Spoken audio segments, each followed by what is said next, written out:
Hey, hello everyone. Welcome back to UGC NET Exam Prep. My name is Harsha Lal, and today we are going to discuss communication, barriers of communication, and ये वाला हम लोग का lecture होगा part 2.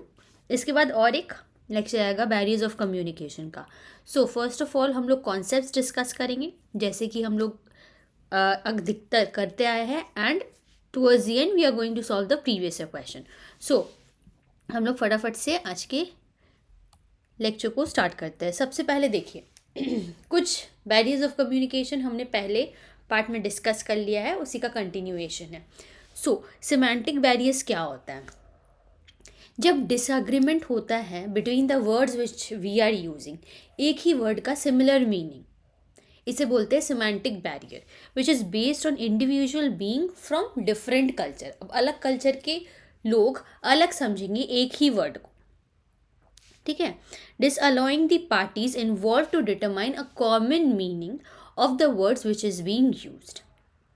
अब words having similar pronunciation पर उसका multiple meaning हो सकता है, जैसे कि साइट हो गया.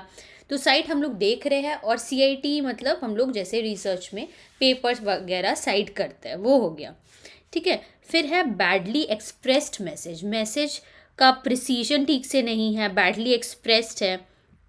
ऑकवर्ड सेंटेंसेस यूज़ करना, स्ट्रक्चर ठीक से नहीं होना, जार्गन बहुत ज़्यादा टिपिकल या फिर टेक्निकल लैंग्वेजेस का यूज़ करना, ये सब हो जाता है बैडली एक्सप्रेस्ड वर्ड्स में, right. Next we have misinterpretation. जैसे कि काका, इसको एक लैंग्वेज में अंकल कहा जाता है, जैसे हिंदी में काका को अंकल कहेंगे, बट कोई दूसरा रीजन में अगर हम लोग जाएंगे तो it signifies a small boy, एक छोटे बच्चे को भी काका कहा जाता है. फिर क्या है technical language. The technical jargon in communication can create barriers to understanding.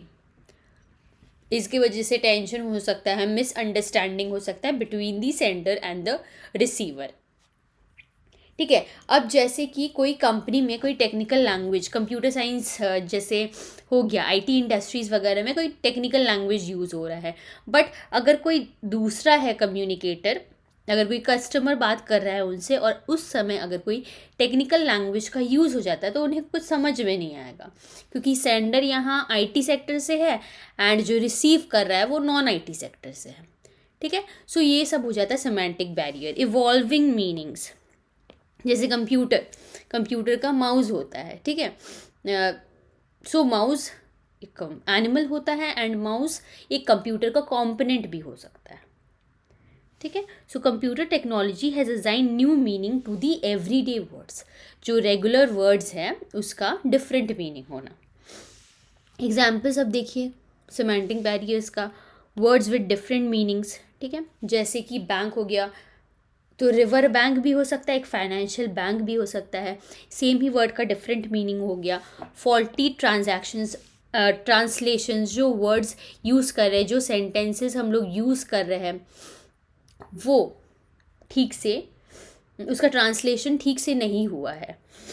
Suppose कीजिए कि a person has passed away, ठीक है, ये इंग्लिश में हो गया. अब हिंदी में इसे बोलने जाएंगे तो कि वो गुजर गया, तो ये गुजर गया तो एक प्रॉपर सेंटेंस नहीं हुआ ना.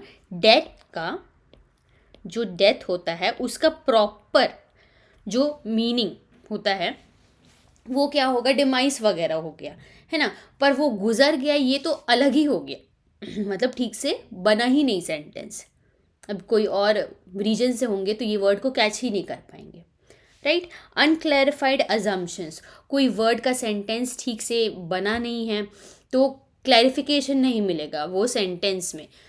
जैसे कि सपोज कीजिए एक एम्प्लॉय है, ठीक है, एक ऑर्गेनाइजेशन में न्यूली एम्प्लॉयड एक एम्प्लॉय आया हुआ है. अब बॉस ने कहा कि आप जा कर के इस काम को उसी तरीक़ा से कीजिए. तो अगर कोई एम्प्लॉय न्यू आया तो उसको पता ही नहीं है पहले वाला तरीका क्या होगा, है ना. तो ये हो गया अनक्लैरिफाइड एजम्पशंस. आपको खुद ही समझना है, कोई क्लैरिफिकेशन नहीं है एजम्पशंस में, राइट. फिर होता है एक डेनोटेशन एंड कॉनोटेशन. डेनोटेशन मतलब डिक्शनरी मीनिंग हो गया, और कॉनोटेशन मतलब हम लोग कोई इमोशन अटैच करें, कोई एम्पैथी अटैच करे है एक वर्ड से. जैसे कि होम हो गया जहाँ हम लोग स्टे करते हैं, और अगर हम कॉनोटेशन के प्लेस में देखें तो home is where are people live, जिसके साथ हम क्लोज कनेक्शन फील करते हैं, वो लोग हमारे साथ रहते हैं। तो ये हो गया कॉनोटेशन। और डेनोटेशन सिर्फ हो जाएगा home is where we live, right. फिर टेक्निकल जार्गन्स, वही टेक्निकल फील्ड का बात आ गया कि IT sector non IT sector से बात कर रहे हैं तो वो लोगों को कम्युनिकेशन में प्रॉब्लम होगा। Badly expression of the words of the sentences, जैसे कि students who fail frequently should be punished. ठीक है, स्टूडेंट जो लोग फ्रीक्वेंटली फेल हो रहे हैं उन लोगों को पनिशमेंट दिया जाए। तो स्टूडेंट्स, इसमें क्या हो रहा है, स्टूडेंट्स हु फेल फ्रीक्वेंटली या फिर students who fail others frequently. तो यहाँ एक्सप्रेशन ठीक से, वर्ड का एक्सप्रेशन प्रॉपर, जो सेंटेंस का एक्सप्रेशन ठीक से नहीं हो रहा है। सो ये इम्प्रॉपर एक्सप्रेशन की वजह से बहुत सारा कन्फ्यूजन आता है, राइट। सो ये सब हो गया हमारा एग्जाम्पल्स ऑफ सेमेंटिक बैरियर्स। इसका रिवीजन टेबल दिया हुआ है। वर्ड्स विद डिफरेंट मीनिंग्स, तो सेम वर्ड मल्टीपल मीनिंग हो गया, जैसे कि बैंक।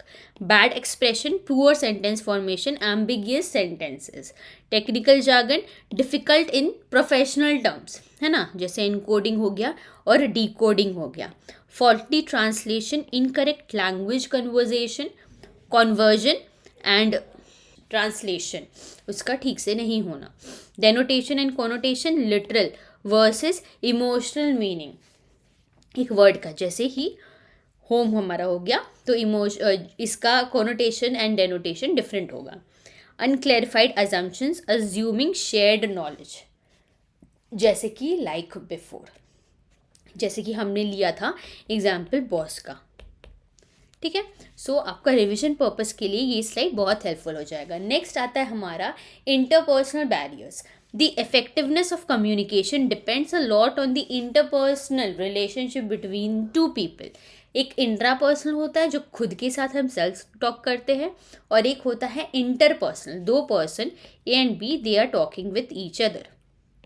ठीक है, कोई भी कम्युनिकेशन मीडियम से। अब if and when the sender and receiver उनका सेम इकोनॉमिक लेवल है, सेम एजुकेशनल स्टेटस है ना, तब फिर अच्छा उन लोगों के साथ कम्युनिकेशन हो सकता है, कोई बैरियर सॉर्ट ऑफ केस नहीं आएगा। But in case of difference कोई भी लेवल में there is greater chance of miscommunication. Superior है, उनको ठीक से डायरेक्शन देना चाहिए सबऑर्डिनेट को, और सबऑर्डिनेट को प्रॉपरली कोऑर्डिनेट करना चाहिए सुपीरियर के साथ। Carry out all the work efficiently and provide full information related to any matter which arises in the organization or in any work. ठीक है, सो ये बेसिकली इंटरपर्सनल कम्युनिकेशन कहाँ शो हो रहा है, एक ऑर्गेनाइजेशन में। एक ऑर्गेनाइजेशन में कैसे चलना चाहिए, कैसे कम्युनिकेशन करना चाहिए, ताकि कोई कंफ्यूजन या फिर प्रॉब्लम ना आए। लैक ऑफ प्रॉपर चैनल, अब ठीक से प्रॉपर चैनल ऑर्गेनाइजेशन स्ट्रक्चर में नहीं हुआ तो इससे भी क्या होगा, ठीक से बातचीत नहीं हो पाएगा एंड प्रॉपर कम्युनिकेशन नहीं होगा। No interest to communicate, there may not be any interest on the part of subordinates to have a proper dialogue, discussion and interaction with their superiors. ऐसा हो सकता है कि सबऑर्डिनेट और जो सुपीरियर हैं उनके साथ उनका इंटरेस्ट ही ना हो बात करने के लिए, सबऑर्डिनेट का इंटरेस्ट ही नहीं है कोई भी डायलॉग या फिर डिस्कशन हो किसी भी सीनियर के साथ। इससे क्या होगा, कम्युनिकेशन प्रोसेस एडवर्सली इम्पैक्ट होगा और काम भी डिले होते चले जाएगा। Lack of cooperation and mutual understanding also leads to the hiding of certain information between the superior and the subordinate. और जब ट्रस्ट भी नहीं हो, ठीक से कोऑर्डिनेशन एक तो बैठ नहीं रहा है और ट्रस्ट का भी इशू हो जाए सबऑर्डिनेट और सुपीरियर के बीच में, तो फिर कम्युनिकेशन ठीक से नहीं हो पाता है। अब देखिए mechanical barriers of communication. So mechanical barriers क्या होता है, ये किसी भी लेवल पे हो सकता है, इंटरपर्सनल भी हो सकता है, मास कम्युनिकेशन, बहुत लोगों के साथ बातचीत करना, इस लेवल पे भी हो सकता है। These barriers may lead to difficulties in message reception where certain elements fail to reach their intended destination और बोथ। ठीक है, ये सब कब होगा, ये मैकेनिकल बैरियर्स कब होगा, जब मशीनरी या फिर इंस्ट्रूमेंट में प्रॉब्लम हो रहा है ट्रांसमिशन के दौरान। नॉइजी कम्युनिकेशन डिवाइसेस हो गया, absence of communication tool, transmission interruptions, power failure. So अगर हम लोग फ़ोन में बात कर रहे हैं तब दूसरे एंड में अगर कोई भी पर्सन है तो नॉइज़ आ रहा है बैकग्राउंड में, या फिर कम्युनिकेशन टूल ठीक से काम नहीं कर रहा हो, फ़ोन ही ठीक से हमारा काम नहीं कर रहा है, या फिर नेटवर्क प्रॉब्लम हो, ये सब केसेस में मैकेनिकल बैरियर्स होता है। ठीक है, मशीन ही हमारा ठीक से काम नहीं कर रहा है। The term channel noise refers to those mechanical barriers which encompasses any disruption in physical transmission of a message, जैसे disturbances in radio transmission, blurness on television screen, ink smudge हो गया है न्यूज़पेपर में तो हम लोग रीड ही नहीं कर पाएंगे न्यूज़पेपर को, टेलीविज़न का स्क्रीन ब्लर हो गया है, हम लोग ठीक से देख ही नहीं पाएंगे अगर कोई हम न्यूज़ देखना चाह रहे हैं और ब्लर हो गया हमारा टेलीविज़न, ठीक है या फिर नॉइज़ प्रॉब्लम कर रहा है तो कम्युनिकेशन प्रॉपरली हम लोग के पास पहुंच ही नहीं पाएगा। Right, inaudible in telephone call, small, hard to read font sizes.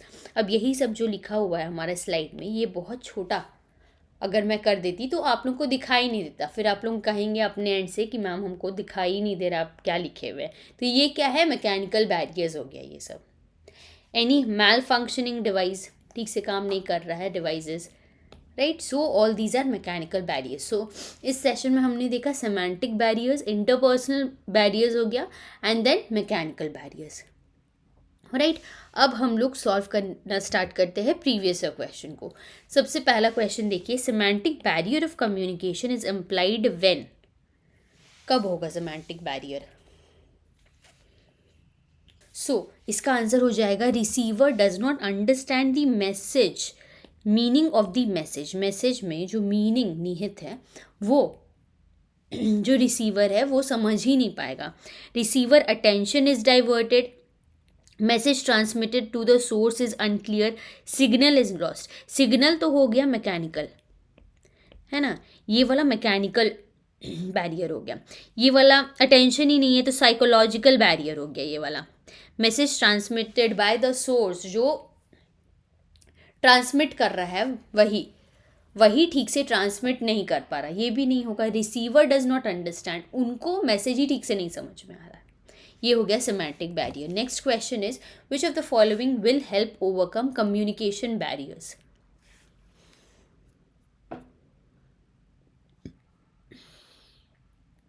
सो इसका राइट आंसर है फोकस्ड लिसनिंग। अगर ध्यान से सुना जाए तब कोई भी कम्युनिकेशन बैरियर नहीं होगा। अगर अटेंशन के साथ हम लोग सुनेंगे, जो भी हमें मैसेज प्रोवाइड कर रहा है,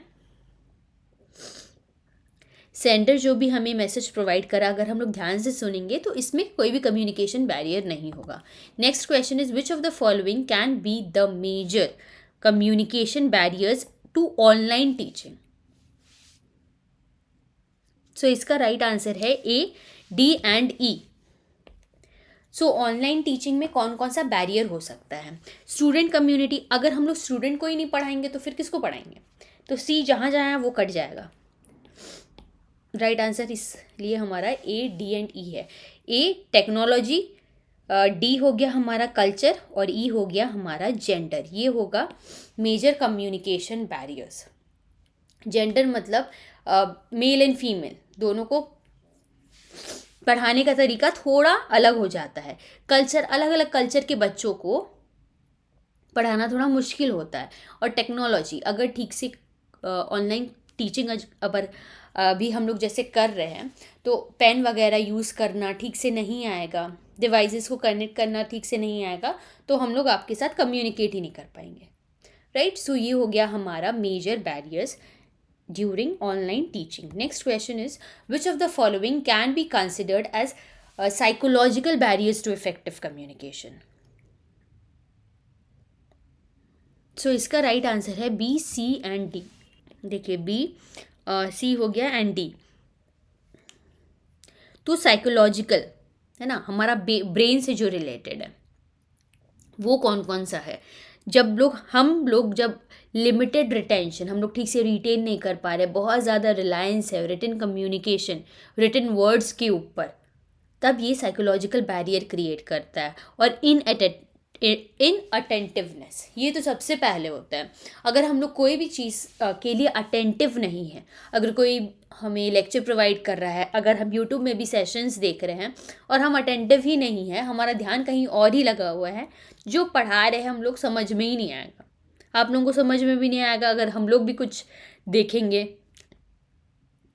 देन हम लोग भी अगर अटेंटिव नहीं, हमारा भी माइंड 10 जगह में रहेगा, तो जो भी हम लोग देख रहे हैं वो हमारे दिमाग तक पहुंचेगा नहीं।